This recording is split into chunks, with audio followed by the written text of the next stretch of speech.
American Medical Review is a national platform where science and art meet, where improving and preserving health and wellness takes center stage, where the spotlight seeks out and shines on the healers and innovators. These editorial profiles, presented on national television, single out advancements in medical treatments, procedures, and services.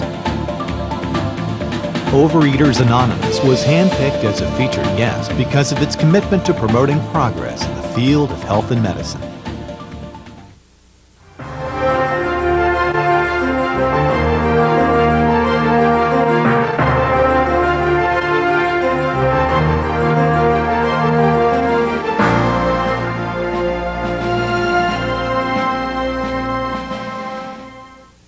You know, I was standing in front of the refrigerator and taking things out and being indecisive and putting some back and eating half and eating too much, and then at night castigating myself for how much I ate. By the time I was 12, I weighed 200 pounds. And as a result of taking a lot of pills, I ended up having incredibly high blood pressure. I remember when I was very young, as probably about 12 or 13, I had a favorite aunt, and I would steal from her. I would steal money out of her purse in order to go buy food.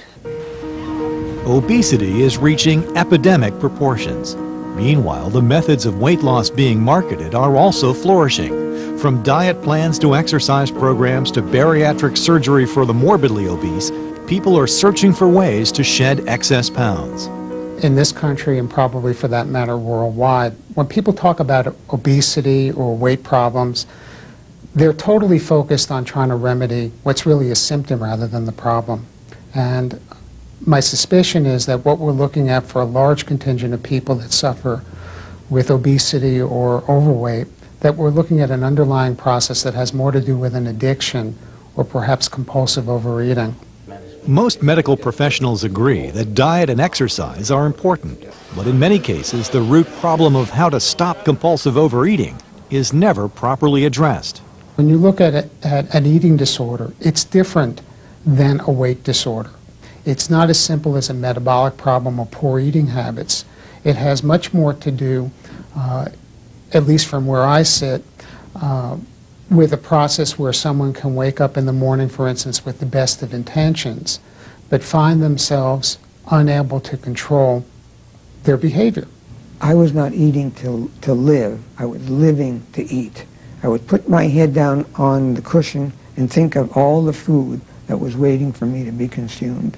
After my father's death, I used food to comfort me and get me through that process. Every day after work, I met with a group of people and we'd run 10 miles or more, and then I'd come home and make a huge dinner by myself with a big salad and all kinds of other food products, and eat compulsively all night long, and then would sleep many hours, and then the next day I'd wake up and immediately have another huge meal, and it became a cycle of trying to exercise enough to take care of all the food that I was eating. At breakfast, I would think about what was I going to have for lunch. Lunch, I would think about what was I going to have for dinner. This one time I was standing in the stairwell, which was between the kitchen door and my office, and I was standing on the landing in between those two doors, eating this cookie as fast as I could before anyone came in the top door or the bottom door and caught me. And I had cookie crumbs on my shirt and probably chocolate on my mouth, and I was just stuffing this chocolate chip cookie and thinking, I'm out of control. This is out of control. I usually look at food for a compulsive overeater as what I would call the grand consolation prize. It takes on the aspect of replacing relationships and other sources of feeling good or bad. I really couldn't be there for other people. I couldn't be part of relationships, and it affected my performance at work and all other areas of my life. And it became obvious to me that the thinking in my head was just like the thinking I had for other addictions. What I did was to value food above all other relationships, all human relationships. And If I went to a party or an event, I'd make a beeline for the food table. If I was talking to you at the party, you might be talking, but I wasn't listening to you because I was thinking about getting that last brownie that was on the table. Margie Carnes from Overeaters Anonymous says that some compulsive overeaters have been able to conquer their need to overeat through the support and accountability of others. Overeaters Anonymous is a fellowship of individuals who, through shared experience, strength, and hope, are recovering from compulsive overeating. It's a 12-step program of recovery patterned after Alcoholics Anonymous. I was at a life-threatening weight.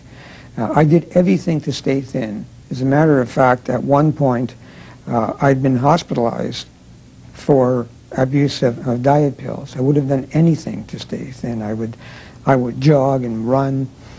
I would over-exercise continually, weigh myself, 6-7 times a day, just to make sure I wasn't gaining weight. The addiction, the disease, can manifest itself in many ways.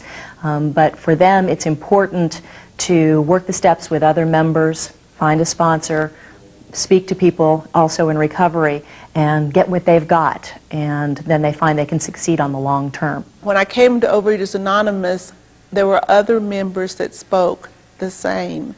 They knew of the experience. I had never been anywhere where people could identify with my dilemma that I had kept secret, that I kept hidden, because all I would hear is just stop eating, and I couldn't seem to do that. And in Overeaters Anonymous, when I heard the only requirement to belong to the fellowship is the desire to stop eating, just the desire, then I could do that. One of the best things, in my opinion, about OA meetings is that we're allowed to share about what's going on, and there's no feedback. There's no critique about us or what we say. I don't even really want a lot of the foods that I used to live for. They kind of don't even appeal to me as much anymore, and that's a real miracle. Members whose anonymity is protected are taught that they have a physical, emotional, and spiritual disease, and to abandon the idea that all they need is a little willpower. They learn instead that it is possible to abstain from overeating one day at a time. This is a lifelong, a long-term solution, but it is a solution. That's the key. There are many, many people who have found that recovery from compulsive overeating is possible through Overeaters Anonymous. Today, from the perspective of over 11 years of abstinence, I know that for me anyway, it really is not that much about the food, although I had to put down the fork and have a food plan, get a sponsor, and so on.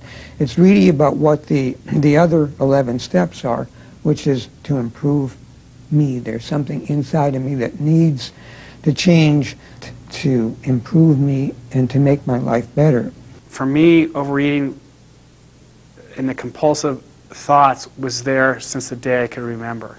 And this is the first time in my life I've been able to step away from that and have some serenity, some feeling that that maybe I'm a decent person, and that I'm supposed to be here, and I'm participating in life, and I could be there for my kids. I'm maintaining about a 60-pound weight loss, and I've been maintaining almost all of that weight loss for about 6.5 years now.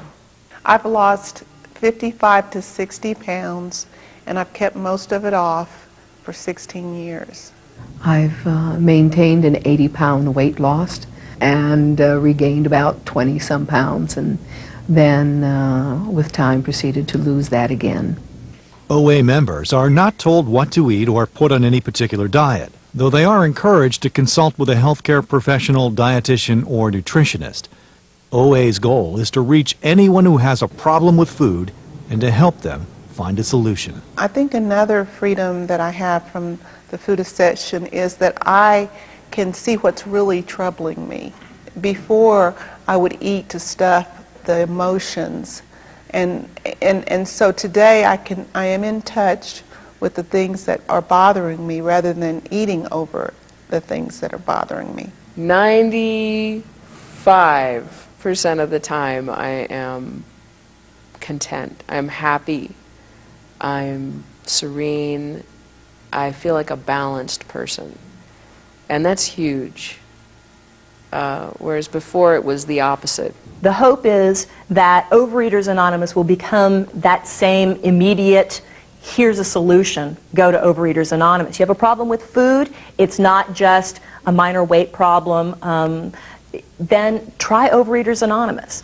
As the number of obese people increases, marketers will likely try to invent quicker and easier paths to weight loss.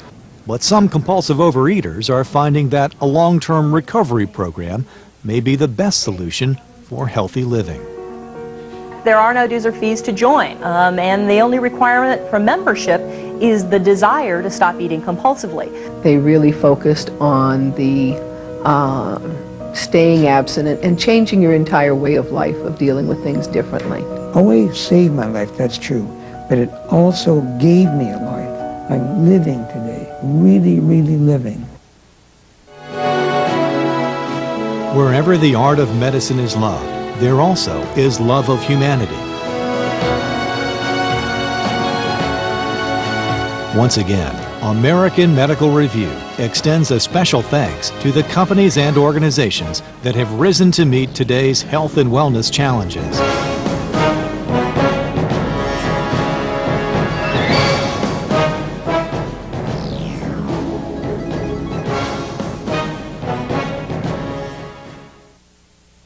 Overeaters Anonymous has participated in the production of this video by paying a production scheduling fee and providing staff and volunteer time to assist in development.